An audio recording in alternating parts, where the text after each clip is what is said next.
सुगंधा एक बहुत ही सुंदर और चालाक लड़की थी। उसे शुरू से ही हाजमे की प्रॉब्लम थी, जिसके कारण उसके पेट में हमेशा गैस बनती रहती थी। सुगंधा कहीं भी बिना जगह देखे जोरदार आवाज के साथ बात छोड़ देती थी और जानबूझकर इल्जाम किसी और पर लगाकर धीरे से निकल जाया करती थी।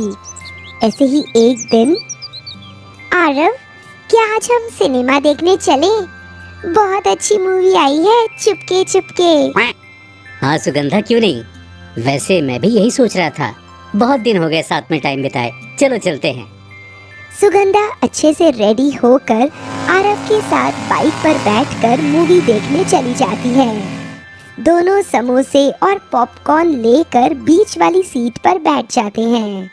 जैसे ही सुगंधा वो समोसे खाती है, वैसे ही उसके पेट में गुड़-गुड़ होने लगती है और वो जोर से खांसने की आवाज के आड़ में एक बदबूदार पाद मार देती है। छी, कौन है यार? किसी ने सड़ी सी बदबू फैला दी। सुगंधा, तुम्हें नहीं आ रही क्या बदबू? कैसी बदबू आरव? मुझे तो कोई बदबू नहीं आ रही। इतनी देर में सुगंधा से एक और पाद छूट जाता है और इस बार आरव समेत आसपास के दूसरे लोगों को भी पता चल जाता है। ओह, तो तुम हो वो पतौड़ी जो चिपके चिपके सड़ी सी पाद मार रही हो। बाप रे, एक पल भी और रुका तो उल्टी हो जाएगी। आरव उठकर मूवी के बीच से ही निकलने लगता है। आरव, रुक जाओ, मेरी बात तो सुनो, प्लीज मत जाओ छोड़ के। आरव बदबू से परेशान होकर सुगंधा को छोड़कर चला जाता है। सुगंधा शर्मिंदा हो जाती है और चुपचाप उदास होकर घर आ जाती है। कुछ ही दिनों में सुगंधा की माँ अनीता उसकी शादी एक रौनक नाम के लड़के से तय कर देती है। शादी के दिन मंडप में सुगंधा पंडित जी के मंत्र के बीच में बार बार पाद मार रही थी। आम कन्याए जीवनम शुद्धम मंगलम। हे जजमान, कृपया पूजा में विघ्न न डालें और अपने उदर वायु पर तनिक नियंत्रण रखें, अन्यथा पूजा अशुद्ध हो जाएगी। ओह, सॉरी पंडित जी, गलती से निकल गया। जैसे तैसे पंडित जी उन दोनों की शादी पूरी करवा देते हैं। अगले दिन सुगंधा अपने ससुराल में होती है, जहां उसके पाद मारने की दिक्कत से सभी अनजान होते हैं। उसके जहां तहां पाद मारने से पूरे घर में बदबू सी फैल जाती है। इतनी बदबू फैले देख सुगंधा की सास शोभा पूछती है, अरे बहू, पूरे घर में ऐसी सड़ी सी बदबू क्यों फैल रखी है? सांस लेना भी दूभर हो रहा है यहाँ। अरे माँ जी, घर में बहुत चूहे हो गए हैं, लगता है कोई चूहा मर गया है, वहीं से आ रही होगी ऐसी बदबू। माँ जी, हम मार्केट जाकर क्यों ना एक रूम फ्रेशनर ले आए और उसे पूरे घर में छिड़क दें। हाँ बहू, तुम ठीक बोल रही हो, चलो चलते हैं। शोभा और सुगंधा दोनों रूम फ्रेशनर खरीदने एक दुकान पर पहुंच जाती हैं। आइए माँ जी, अब बताइए क्या चाहिए आपको?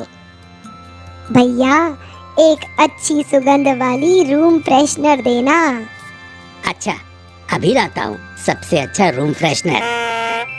दुकानदार एक अच्छा सा रूम फ्रेशनर लेकर आता है। अभी शोभा उसे स्प्रे करके चेक करने ही वाली थी कि इतने में सुगंधा धीरे से एक बदबूदार पाद मार देती है।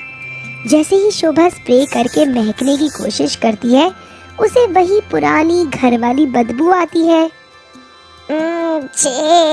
ये कौन सा रूम फ्रेशनर है? इसमें से तो वैसी ही बदबू आ रही है, कोई और बढ़िया दिखाओ भाई। जैसे तैसे सुगंधा और शोभा एक रूम फ्रेशनर घर ले आते हैं और उसे पूरे घर में स्प्रे कर देते हैं, जिससे कि घर में बदबू आनी कम हो जाती है। ऐसे ही कई दिन बीत जाते हैं और अब जब भी रूम फ्रेशनर खत्म होता, सुगंधा तुरंत ही नया ले आती। ऐसे ही एक दिन शोभा और सुगंधा एक बड़ी सी पार्टी अटेंड करने के लिए जाते हैं। पार्टी में पहुंचने के बाद सुगंधा देखती है कि चारों तरफ खाने की अलग अलग वैरायटी के स्टॉल लगे हुए हैं। माँ जी, वो देखिए कितने सारे खाने के स्टॉल लगे हैं। हाँ बहू, चलो चल के पहले खा लेते हैं, ज्यादा लेट हुए तो खाना खत्म हो जाएगा। बहुत देर लाइन में खड़े होने के बाद शोभा की कमर में दर्द होने लगता है, जिसके कारण वो खड़ा नहीं हो पाती। अरे बहू बस, अब मैं खड़ी नहीं हो सकती, मेरी कमर फट रही है और यहाँ तो कोई कुर्सी भी खाली नहीं है। माँ 2 मिनट दीजिए, मैं अभी कुर्सी खाली करवाती हूँ। सुगंधा झट से एक कुर्सी पर बैठी औरत के पास जाती है। आंटी जी, अगर आपने खा लिया हो तो कुर्सी खाली कर दीजिए, मेरी सास को बैठना है।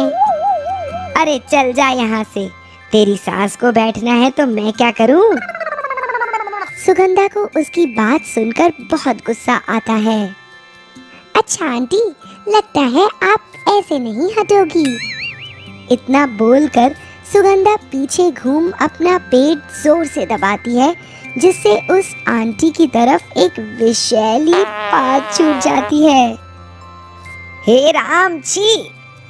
इसके तुरंत ही बाद वो आंटी कुर्सी छोड़कर भाग जाती है। सुगंधा वो कुर्सी उठाकर अपनी सास को दे देती है। शोभा कुर्सी पर आराम से बैठकर बोलती है, हे भगवान, ऐसी बहू सबको दे।